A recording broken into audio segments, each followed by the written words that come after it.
Kia ora koutou, Marky here from the most unmasked channel on YouTube. So, forgive me pointing the camera at my computer and the jazzy effect that that has. And if that gives you migraine or epilepsy or anything like that, look away and just listen to my dulcet tones instead. But I want to talk about Myra, who runs this channel, Buying Space, and something an idea that she gave me. So I'm going to give her channel a plug. So we're looking at her channel, okay? And the reason for this will become apparent very soon. So first of all, give her channel some love. I'll link it in the description below. Sign up, subscribe, like, say nice things. So the channel is, as the name would suggest, it's kind of unboxing. She buys stuff and reveals, unboxes, unwraps what she's bought as part of the video. She also does Bible readings, as in reading chapters of the Bible, which, as she said in a recent live, it's an unusual mix. And she has the same problem as me, really, that by doing a diversity of things, it doesn't always help. YouTube rewards the specific, the focused. So if you just do one thing, you get it's easy to get an audience. Because they know what they're getting, and they come to you for that thing. If you do more than one thing, people will might be interested in the Bible stuff but not interested in the unboxing stuff, so they'll turn off. So that's one of the problems that she has. But having said that, I think she's doing quite well. Does it say how many subscribers and stuff? Why doesn't it tell me that? It normally tells you how many 1.31k subscribers. So that's not bad. 3,000 videos. That's she's no slouch. That's an achievement. So I did a video. I've done a few recently because I've been reviewing my channel's performance and who my target audience would be, who basically is going to like my channel and who I should kind of aim the channel towards. And I did a few videos on that as I was analysing that and reflecting on that. And Myra made a suggestion, and she made a suggestion based on a personality model called Myers-Briggs. I'm going to flick on to something else now. So this is just what I googled. I googled what she said, and this is what came up. Copilot. I don't really know what Copilot is. So Myers-Briggs, let me explain what that is. So there's lots of different personality models. I'm a big fan of the 5-factor model, and I've done a video on that. I've done a couple of videos on that, in fact, and I really like it. There's this one is older, and it's based on Jungian theory. Now, I love Jungian theory, and it's called the Myers-Briggs because presumably somebody called Myers and somebody called Briggs put it together. It's very popular, lots of people know about it, and it's personality type, and you can go online and put your answer a bunch of questions, and it will tell you what personality type you are, and you get this kind of what's the word, a kind of code of 4 letters. So there are different types of personalities, and we're different personality traits, and we are a combination of these ones in this model. What Myra said was she reckons that my target audience is INFP. I don't know, it doesn't actually tell you what the different traits are within that, but it tells you that it's the mediator personality. So let me read it anyway, because I'm aware of this. I have done the Myers-Briggs myself many moons ago, but I can never remember what the different categories are. It doesn't stick in my head in the same way as the 5-factor model does. Let me see if I can find out, because it doesn't actually say what these letters stand for, and that would be good to know, wouldn't it? So what we'll do, we'll look at this description, and then we'll have a chat about whether that is the type of person that comes to my channel. The mediator type. Well, there's lots of different descriptions here. Here we go. So INFPs, so the I is for introverted, I suppose the N is for intuitive, Would that be right? N for intuitive. F is for feeling, and P is perceiving. Okay, so I'm not going to go into what all these things mean because I'm not familiar with this model, but there'll be loads of stuff. There'll be loads of YouTube channels that will tell you that, and there'll be people who are familiar with it and tell you far better than I would if I just kind of, you know, did a kind of boned up on it and then shared what I learned. So I'll let you go to other channels to get those details. But here we go. We can work with this summary, can't we? The INFP personality type is often described as an idealist or mediator personality. INFPs are introverted, idealistic, creative, and driven by high values. They're characterized by their introspection, intuition, empathy, and strong personal value systems. INFPs are curious. So I presume that means curious as in having curiosity, not that, you know, they attract curiosity. They're not items, you know, people wouldn't describe them as they're very curious. Restless, and enjoy entertaining new ideas and possibilities. That's interesting, isn't it? So, I mean, basically, I always think the personality type that's going to be drawn to a channel are probably going to be the same personality type of the person that's running the channel. So, so does this describe me? It probably does, actually. Introverted, yes, I'm introverted. I'm quite I'm quite a loud introvert. You know, I like to perform and be out there and stuff like that, but I am an introvert essentially. In that, so introvert and extrovert, it doesn't mean the same as in Jungian terms, and in terms of this doesn't necessarily mean the same thing as in kind of popular parlance. So you can be quite outgoing as an introvert, but one of the kind of defining qualities of an introvert is a good test of whether you're introvert or extrovert is if you're not feeling very well, if you're under par, do you want to go off on your own somewhere? Do you want to go to your bed and be left alone, or do you want to go and see friends? Which one will energize you? So for me, definitely being on my own energizes me. Being around people doesn't energize me. It does the opposite. Idealistic. Am I idealistic? Yeah, I guess I am in a way. I mean, I'm quite cynical as well.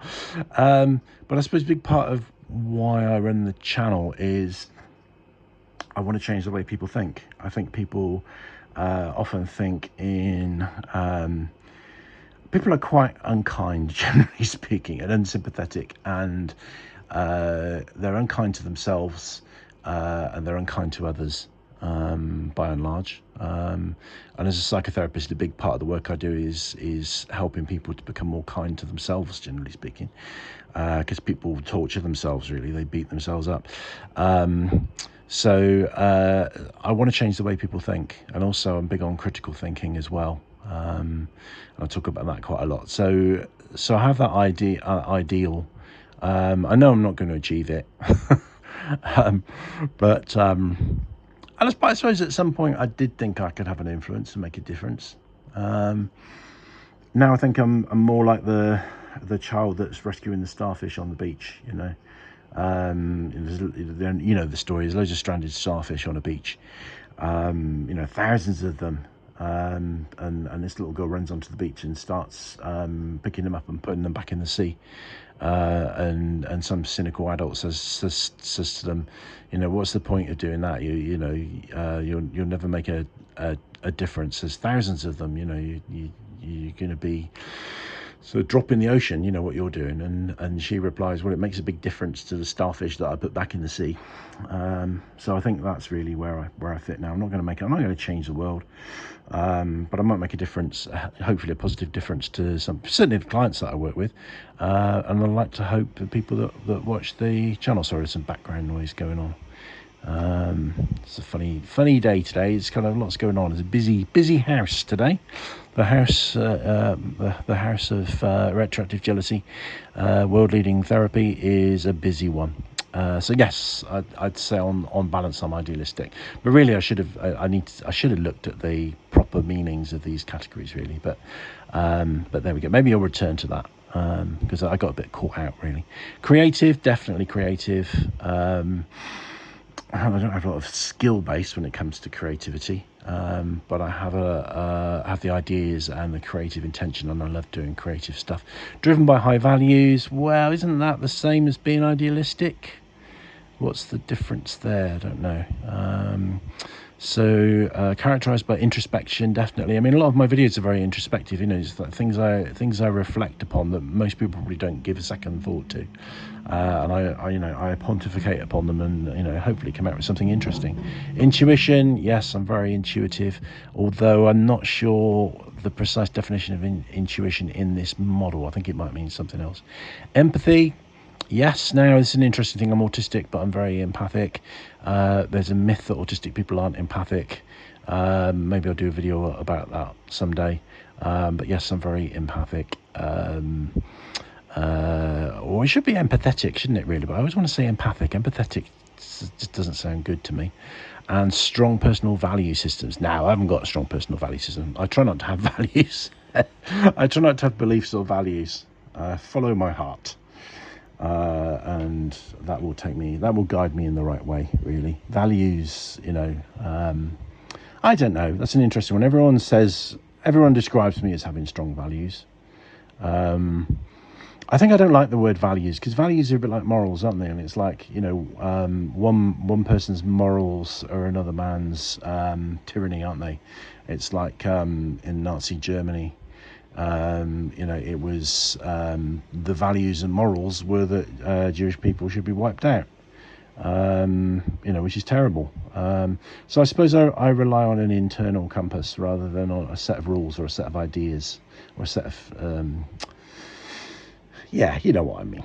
You know what I'm trying to say. So yeah, this kind of describes me. One of the things I said was that my channel will appeal to people who are affected by retroactive jealousy, because that's what the channel's purpose is.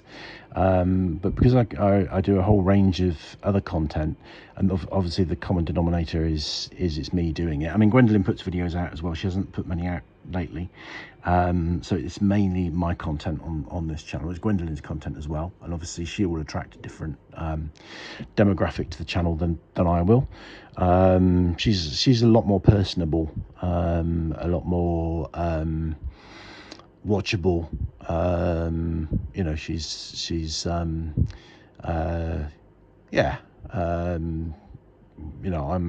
kind of just this aspy bloke that talks about shit with no particular charm. but Gwendoline's very, she's very watchable, she's very smiley, very amiable, very pretty, everything that I'm not. She's the yin to my yang, or the yang to my yin. But mainly it's my content, so it's going to be how I am that attracts people to the channel. And I think the channel is going to attract people who are neurodivergent, and particularly autistic people. Now, does this profile fit with people who are autistic? I think often, I think it. Well, this is the thing. Autism is such a wide and diverse thing. People with autism are so diverse. It's that old kind of phrase: if you've met one person with autism, you've met one person with autism, because there's such a such a wide range of presentations of autism, the way it affects people. Not all autistic people are introverted. You can be introverted or extroverted. I've done a video on what I call bulldozers and wallflowers. I'm introverted and autistic, so I guess I'd attract and I think there often is an overlap between introversion and autism. Sometimes extreme introversion can look like autism. Idealistic, yes, I think people with autism often are. Sometimes they can have very rigid black and white thinking, but often the thinking is different to the norm. They're not as plugged into the crowd as idealistic or neurotypical people. Creative, yes, often driven by high values, yes. Introspection, sometimes. So I think I don't know that this necessarily would give you a blueprint for autistic people, but it would give you a blueprint for me, and I'm autistic people. So I guess it's kind of saying that I would attract autistic or neurodiverse people who are, also similar to me. Which is obvious, really. So that's interesting, isn't it? So I think maybe what I'll do next is I'll do a Myers-Briggs personality questionnaire and see if it comes out as INFP. So there you go. I'd be particularly interested to hear from people who are familiar with this model, and can maybe comment intelligently on the model and how it relates to me, how it relates to my channel, how it relates to my potential audience. And shed some light, and maybe share a little bit more theoretical detail in the comments, and then we can have a discussion, and all learn something in the process. So there we go. I will leave you with that. I'll be back soon with another video. Rangi Mario.